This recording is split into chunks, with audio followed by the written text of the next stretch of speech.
Assalamualaikum warahmatullahi wabarakatuh. Selamat siang. Kepada yang terhormat Bapak Ibu dosen penguji UKIN Universitas Sanata Dharma, perkenalkan saya Bait Anti Khoiria, mahasiswa PPG Guru Tertentu Tahap 2, periode 2025 di LPTK Universitas Sanata Dharma dengan NIM 252980097. Pada hari ini, Selasa 16 September 2025, saya akan melaksanakan praktek pembelajaran di sekolah SMA El Fitra Bandung dalam rangka penilaian uji kinerja UKP PPG periode 3 tahun 2025. Terima kasih atas perhatiannya. Wassalamualaikum warahmatullahi wabarakatuh. Assalamualaikum.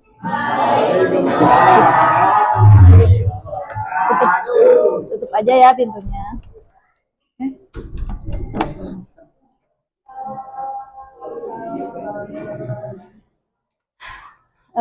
Kita mulai ya pembelajaran hari ini.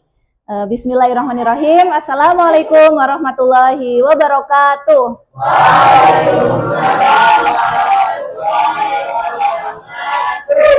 Selamat siang semuanya. Bagaimana kabarnya hari ini? Baik ya, sebelum dimulai pembelajaran, alangkah baiknya kita berdoa terlebih dahulu, dipimpin oleh KM. Silakan KM.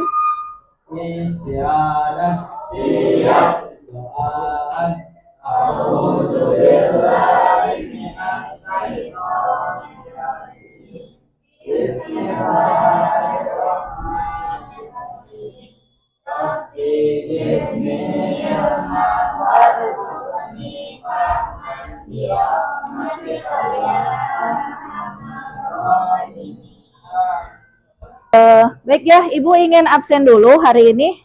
Apakah hadir semua? Ada yang tidak hadir? Siapa yang nggak hadir hari ini? Abdillah. Kenapa? Kenapa Abdillah? Sakit? Kemarin juga nggak masuk ya? Kemudian siapa lagi yang nggak masuk hari ini? Alif masih belum masuk juga, kemarin nggak masuk. Reza. Kalau Fitri kenapa? Sakit. Ada lagi yang nggak hadir? Nggak ada ya? Kita doakan teman-teman kita yang hari ini sedang sakit, semoga Allah Subhanahu wa Ta'ala menyembuhkan mereka dan mereka bisa kembali lagi ke sekolah belajar bersama kalian.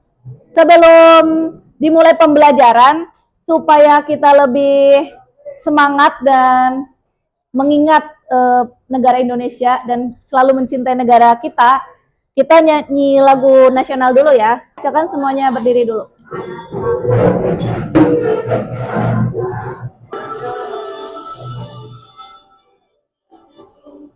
Pemudi-pemuda Indonesia, tangan sisihkan untuk negara.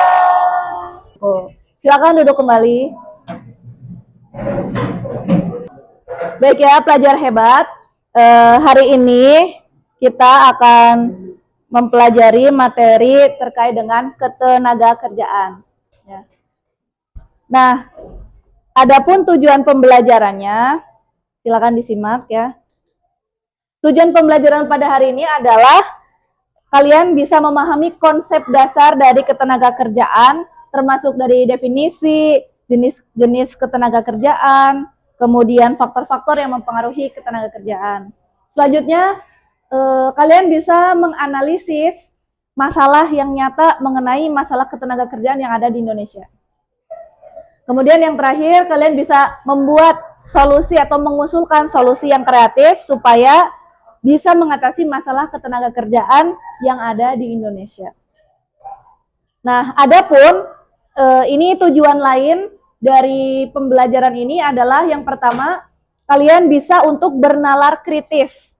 Ya, jadi mampu mengidentifikasi, menganalisis dan mengevaluasi masalah tentang ketenaga kerjaan. Yang kedua ada kolaboratif, yaitu bekerja sama dalam kelompok. Jadi nanti kalian akan bekerja kelompok ya dan presentasi kelompok. Dan selanjutnya yang ketiga adalah komunikatif, yaitu kalian bisa menyampaikan gagasan dan juga argumen maupun temuan-temuan yang yang ada di studi kasus tersebut dan bisa menjelaskan kepada orang lain, ya, kepada teman-teman di kelas ini.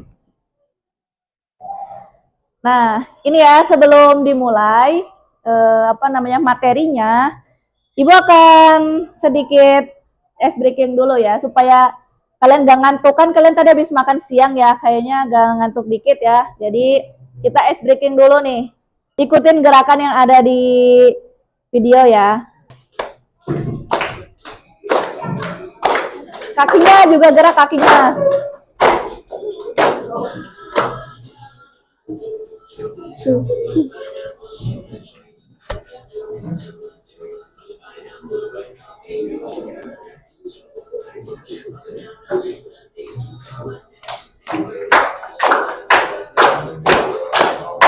Muter, muter. Udah cukup ya, cukup ya, cukup. Silakan duduk kembali. Nah, jadi hari ini kita akan belajar menggunakan metode pembelajaran diskusi dan presentasi serta tanya jawab. Nah, kalian kan sekarang sudah duduk per kelompok ya? Sudah ya, sudah sesuai semuanya. Nah, kita lihat dulu nih, realitas ketenaga kerjaan di Indonesia. Kira-kira nih, kenapa ya masih ada pengangguran walaupun banyak lowongan kerja terbuka gitu. Dan fenomena pengangguran ini seringkali kita lihat di sekitar kita. Apa yang sebenarnya terjadi nih kira-kira?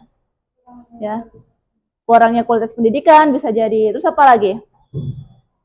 Bisa jadi karena ketidaksesuaian antara pencari kerja dan lowongan kerja yang tersedia. Nah, terus nih, apakah pertumbuhan ekonomi itu akan menciptakan lapangan kerja? Kalau pertumbuhan ekonomi naik, apakah akan membuka lowongan pekerjaan? Nah, selanjutnya kita lihat dulu nih fenomena ketenaga kerjaan yang ada di Indonesia. Nah,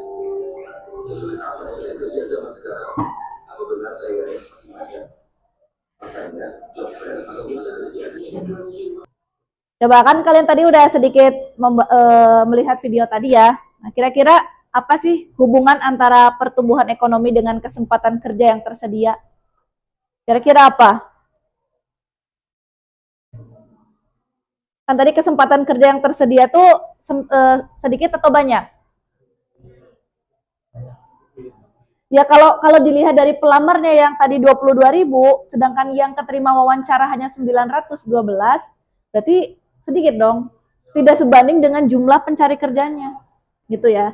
Nah, selanjutnya nih, kira-kira bagaimana pengangguran dapat menjadi salah satu faktor utama yang menyebabkan timbulnya kemiskinan? Ini gimana?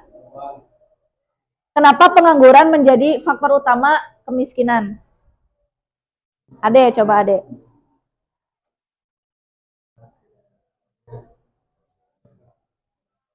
Ya, betul ya. Karena tidak ada pendapatan di keluarga sehingga keluarga tersebut tidak mampu untuk memenuhi kebutuhan hidupnya, ya, sehingga menyebabkan kemiskinan.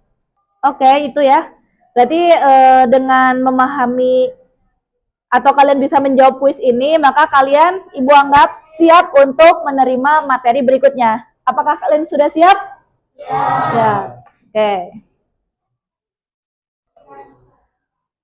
Ya, Ibu akan menjelaskan mengenai konsep dasar ketenaga kerjaan. Ketenaga kerjaan adalah segala sesuatu yang berkaitan dengan tenaga kerja, baik sebelum mencari kerja, ya, sebelum pekerja itu bekerja, semasa bekerja, dan setelah bekerja. Jadi semuanya itu diatur dalam ketenaga kerjaan. Dan di Indonesia sendiri itu sudah ada kementeriannya, Kementerian Ketenaga Kerjaan. Karena saking spesifiknya harus diurus sama negara. Kalau nggak diurus, masyarakat repot, tuh ya. Nah, selanjutnya dari ketenaga kerjaan ini kita bisa lihat beberapa konsep. Yang pertama ada tenaga kerja. Apa itu tenaga kerja? Andra, bacakan tenaga kerja itu apa? Tenaga kerja adalah seluruh hidup yang berada dalam setiap produktif, biasanya 15 sampai 24 tahun, dan untuk melakukan Masuk mereka yang sedang bekerja maupun yang sedang mencari pekerjaan. Ya, oke.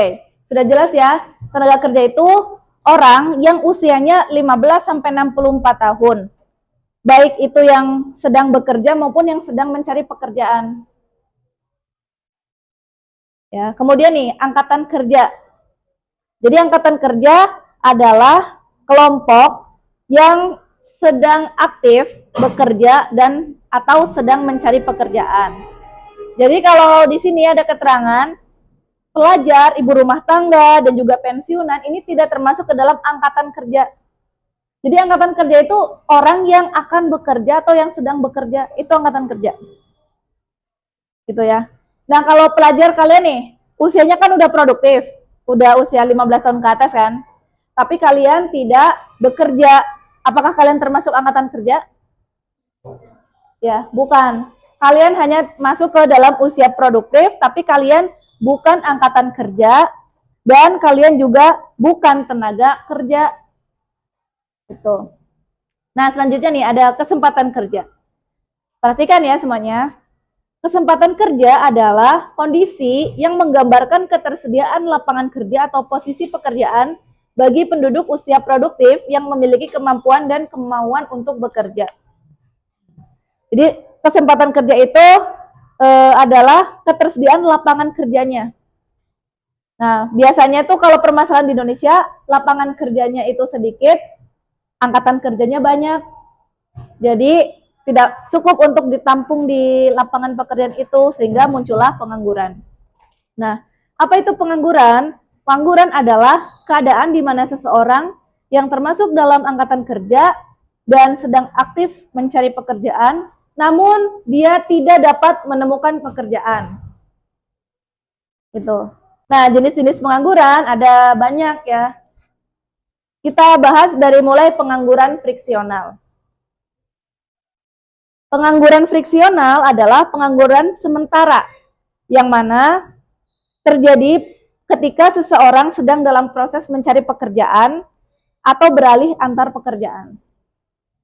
Gitu. Jadi misalnya ada siswa yang baru lulus SMK nih, dia nganggur karena dia belum menemukan pekerjaan yang cocok untuk dia.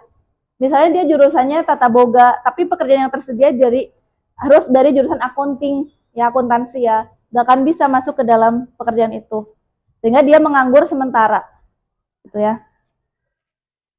Jadi friksional itu adalah sementara saja, yang disebabkan karena beralih pekerjaan atau sedang mencari pekerjaan baru.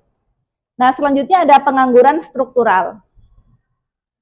Kalau pengangguran struktural ini pengangguran yang timbul karena adanya ketidakcocokan antara keterampilan yang dimiliki pekerja dengan kebutuhan pasar kerja. Ya. Kemudian pengangguran musiman terjadi karena fluktuasi permintaan tenaga kerja pada sektor tertentu yang bersifat musiman seperti pertanian dan pariwisata. Jadi misalnya ketika petani sedang panen, ya, itu dia banyak pekerjaan. Tapi kalau sudah tidak musim panen, maka petani akan banyak menganggur gitu. Itu pengangguran musiman. Atau ini pariwisata, kalau lagi musim liburan, wisata tuh rame banget gitu ya. Di pekerjaannya banyak pekerjaan, tapi kalau lagi nggak musim wisata, ya sepi gitu, banyak juga pengangguran. Selanjutnya yang terakhir ada pengangguran terselubung, yaitu pengangguran yang dia tuh sebetulnya bekerja tapi tidak sepenuhnya dimanfaatkan atau bekerja di bawah kapasitasnya. Atau disebut juga dengan produktivitas rendah. Contoh ya, kalau orang dalam sehari bekerja itu, ada yang tahu berapa jam orang bekerja sehari? 8 jam ya. Nah, kalau orang kerjanya cuma 2 jam sehari, ya, tetap aja dia disebut dengan bekerja, tapi dia tidak penuh, alias pengangguran terselubung. Gitu. Harusnya dia bisa memanfaatkan 8 jam untuk bekerja, bukan hanya 2 jam saja. Dan artinya kalau pengangguran terselubung itu produktivitasnya rendah. Nah, karena kalian sudah tergabung ke kelompok masing-masing, jadi nanti setiap kelompok akan mendapatkan satu masalah ataupun satu studi kasus yang harus dipecahkan oleh kalian semua, ya. Ibu langsung saja bagikan soalnya. Satu kelompok dapat 3 LKPD ya. Nanti jawabannya tulis di sini, lembar jawaban. Silakan dilihat sesuai dengan kelompoknya. Itu sudah ada soal per kelompok. Nah, jadi silakan kalian berdiskusi dengan anggota kelompoknya masing-masing dan jawab pertanyaan-pertanyaan yang sudah ada di LKPD ya. Nanti jawabannya dicatat di lembar jawaban. Waktu untuk berdiskusi kurang lebih 15 menit dan setelah itu kalian akan presentasi ke depan. Ya, yang presentasi setiap kelompok cukup 2 orang saja. Jadi nanti 1 orang sebagai moderator dan 2 orang sebagai presentator. Sisanya ada di kelompoknya, tetap duduk ya. Dan menjadi tim penjawab. Selain itu, nah, Ibu akan memberikan lembar format pertanyaan antar kelompok. Jadi ketika ada teman yang sedang presentasi, kalian wajib memperhatikan dan membuat 1 pertanyaan untuk kelompok yang sedang tampil. Ya.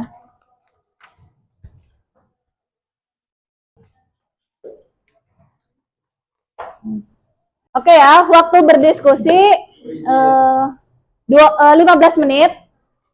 Ya, bisa dipahami kan instruksinya? Bisa? Bisa. Oke, silakan waktunya 15 menit dimulai dari sekarang.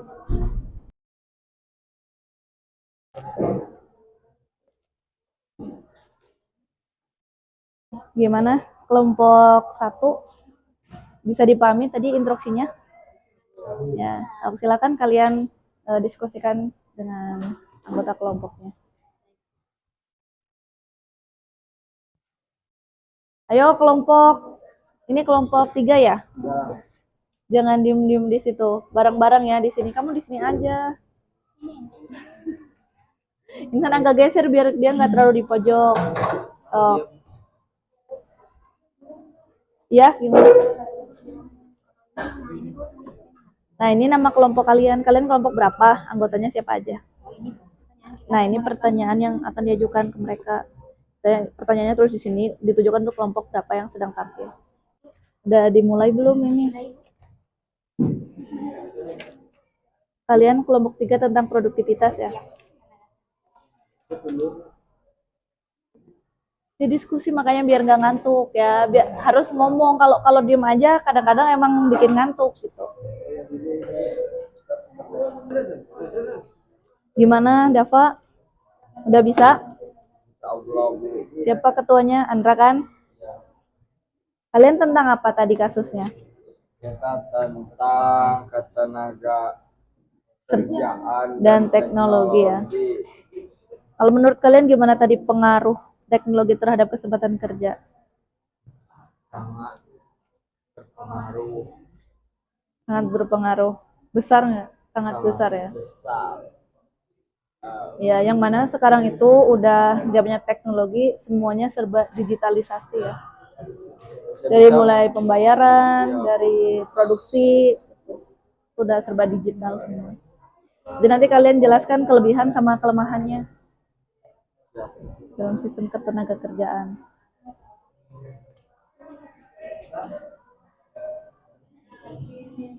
Ya, waktunya 10 menit lagi ya.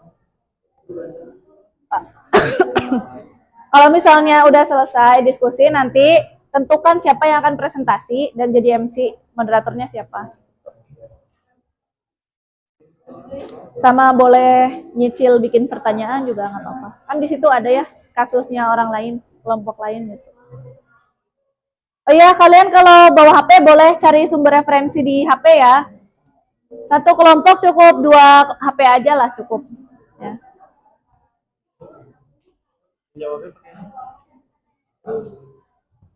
Sebentar. Satu ini nih, lihat ya. Coba bentar. Kalau misalnya kelompok ini sedang presentasi, Berarti pertanyaan satu gitu aja. Satu untuk satu kelompok. Oke.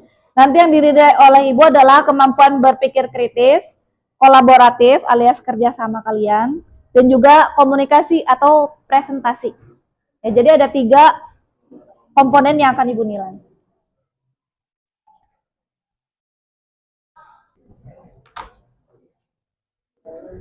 Oke ya, silakan perwakilan kelompok mengambil nomor undiannya untuk tampil presentasi. Nah, ayo, perwakilan kelompok.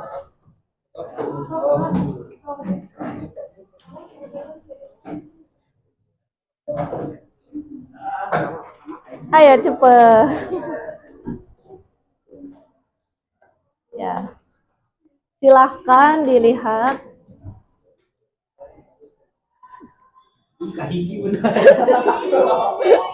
Kelompok 1 tampil pertama, oke.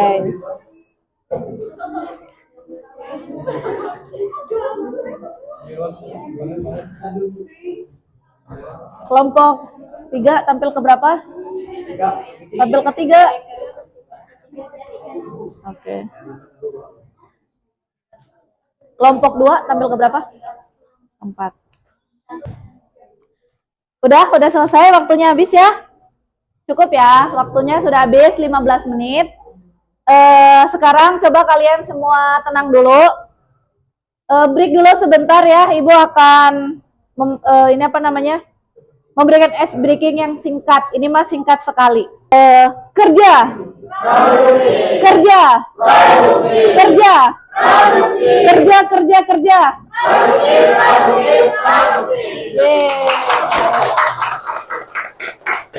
Oke, karena kalian sudah mendapatkan urutan tampil, jadi langsung saja ya kita mulai dari kelompok 1 terlebih dahulu. Silakan kepada tim presentator dari kelompok 1 untuk maju ke depan. Waktu presentasi 5 menit. Ya. Assalamualaikum warahmatullahi wabarakatuh. Waalaikumsalam warahmatullahi wabarakatuh. Kami dari kelompok 3 akan mempresentasikan produktivitas tenaga kerja. Dari pertanyaan ini,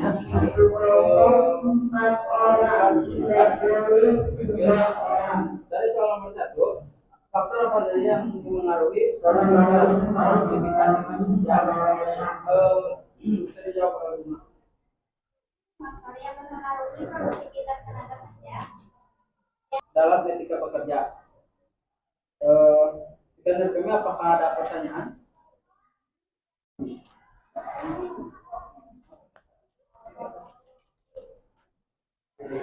Siapa tadi yang belum, yang kelompok yang belum, siapa? Oh. Kelompok 1. Kalian juga nggak kedengeran. Coba diulangi lagi.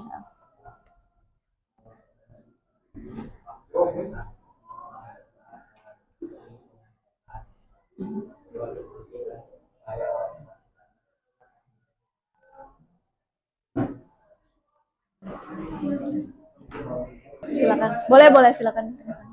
Harus memberikan motivasi kerja kepada seorang mahasiswa agar seseorang itu pun tidak malas-malasan gitu. Motivasi itu memberikan semangat dan dorongan kepada seseorang supaya karyawan itu bisa mencapai tujuan kerja yang sangat menentukan produktivitasnya. Ya, oke. Cukup ya? Ya, cukup. Sekian dari kelompok 3. Wassalamualaikum warahmatullahi wabarakatuh. Waalaikumsalam warahmatullahi wabarakatuh. Nah, jadi sekarang kita evaluasi dulu ya. Tadi alhamdulillah kalian semua sudah tampil dengan semampu kalian. Ada yang suaranya sudah lantang, ada yang masih belum percaya diri. Tapi itu Ibu hargai dan apresiasi kalian sudah berani tampil ke depan. Nah, coba ya, ini jawab lisan aja. Tadi kan udah dijelaskan konsepnya ya. Coba masih ingat nggak 2 jenis pengangguran? Apa saja? 2 jenis pengangguran. Ada pengangguran musiman, ada pengangguran terselubung ya. Ada struktural, friksional, terselubung, musiman, dan siklikal. Nah, selanjutnya nih, apa sih kelebihan dan kelemahan sektor informal tadi yang dijelaskan oleh kelompok 2? Coba, kelebihannya apa? Peluang pendapatan bisa jauh lebih besar daripada sektor formal ya. Terus apalagi kalau kelemahannya apa kira-kira? Kelemahannya? Pendapatan bisa tinggi, bisa juga rendah. Tapi selain itu kelemahannya apa? Minimnya perlindungan terhadap tenaga kerja ya, karena kan itu sektor informal. Nah, selanjutnya nih, apa pengaruh rendahnya produktivitas terhadap perekonomian? Tadi terkait dengan kelompok 3. Kalau produktivitasnya rendah, kira-kira perekonominya gimana? Rendah. Ya tidak akan terjadi kenaikan. Kalau produksinya gagal, berarti ekonomi gagal. Kalau produksinya naik, ekonomi pun akan naik gitu. Selanjutnya nih, apa dampak positif TKI bagi Indonesia? Kalau ada orang Indonesia kerja di luar negeri, dampak positifnya apa ke negara? Peningkatan devisa negara ya. Sehingga pendapatan nasional pun akan meningkat. Betul. Oke. Kita masuk ke tahap refleksi ya. Coba satu orang deh, kalian ceritakan apa yang baru saja kalian pelajari hari ini, singkat saja. Siapa yang berani? Siapa? Ya, silakan sih, Pak. Boleh berdiri biar kelihatan ke kamera.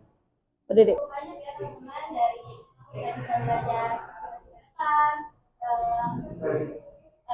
bisa belajar dalam kembali pada kerjasama yang baik, dalam kerjasama dan saling bertukar pikiran dengan sama lain. Oke, terima kasih. Tepuk tangan untuk Siva. Oke ya, satu lagi nih pertanyaan nih, yang keempat nih. Apa yang bisa kita lakukan sebagai pelajar untuk bisa meningkatkan kualitas tenaga kerja di masa depan? Salah satu caranya adalah dengan apa? Belajar. Bukan hanya belajar coding, tapi kalian sungguh-sungguh belajar di sekolah. Nah, selanjutnya, Ibu akan apresiasi nih. Tadi ada kelompok-kelompok yang menurut Ibu merupakan kelompok terkritis, kelompok terkompak, dan kelompok terkeren. Ya, Ibu langsung saja ya, sebutkan ya. Kira-kira siapa nih kelompok terkritis? Oke, kelompok terkritis adalah kelompok 4. Ya. Masya Allah, tadi Ibu sangat suka dengan analisisnya dan juga pertanyaan yang diajukan. Selanjutnya, kelompok terkompak. Ini dalam hal kerjasama ya. Jadi di timnya itu semuanya bekerja dan terlihat kompak gitu ya, nggak masing-masing. Nah, yang terkompak adalah selamat kepada kelompok 1.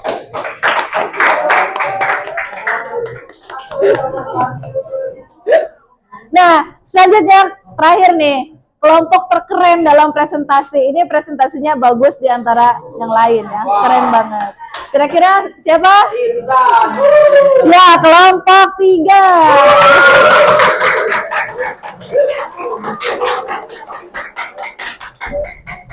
Oke ya, jadi pertahankan kerjasama dan semangat diskusi, karena ilmu itu dibangun bukan hanya kita dengan membaca buku ya. Dengan berdiskusi kita bisa dapat pengetahuan yang lebih banyak, bertukar wawasan dan sebagainya. Selanjutnya yang tadi presentasi masih suaranya masih kurang keras, tingkatkan keberanian berbicara di depan kelas, ya dilatih gitu ya. Dan yang terakhir, jangan takut salah, karena setiap jawaban adalah proses dari belajar. Ya. Untuk tindak lanjutnya ya di rumah, silakan kalian pelajari dan buat artikel, tulisan singkat aja terkait dengan solusi untuk mengatasi pengangguran di daerah saya. Ya. Untuk informasi pertemuan berikutnya, kita masih membahas mengenai ketenagakerjaan dengan topik sistem upah. Ya, jadi kalau kalian ingin belajar dulu, baca-baca di rumah, boleh baca-baca tentang sistem upah. Ya, itu saja untuk pembelajaran hari ini. Alhamdulillah kita sudah sampai di penghujung pembelajaran. Ya, sebelum ditutup pembelajaran hari ini, Ibu akan memberikan sebuah hadiah sedikit ya, bahwa hasil pekerjaan dari keringat kita, ya, itu Allah sangat cinta dan sangat bangga terhadap seorang muslim yang bekerja keras untuk menafkahi keluarganya. Gitu. Jadi lelahnya orang yang bekerja itu balasannya bukan hanya uang rupiah, tapi juga pahala yang besar dan bernilai di sisi Allah Subhanahu wa taala. Ya, Masya Allah ya. Baik ya, alhamdulillah pembelajaran sudah berakhir. Apakah ada yang ingin bertanya sebelum ditutup? Sudah cukup ya? Oke, untuk menutup pembelajaran pada sore hari ini, mari kita tutup dengan hamdalah bersama. Alhamdulillahirabbil alamin. Ya, terima kasih atas perhatiannya. Semoga ilmu yang kita pelajari hari ini menambah wawasan keilmuan dan bermanfaat untuk diri kita semuanya. Terima kasih atas perhatiannya. Assalamualaikum warahmatullahi wabarakatuh. Waalaikumsalam warahmatullahi wabarakatuh. Silakan boleh berkemas atau melanjutkan bimbel ya.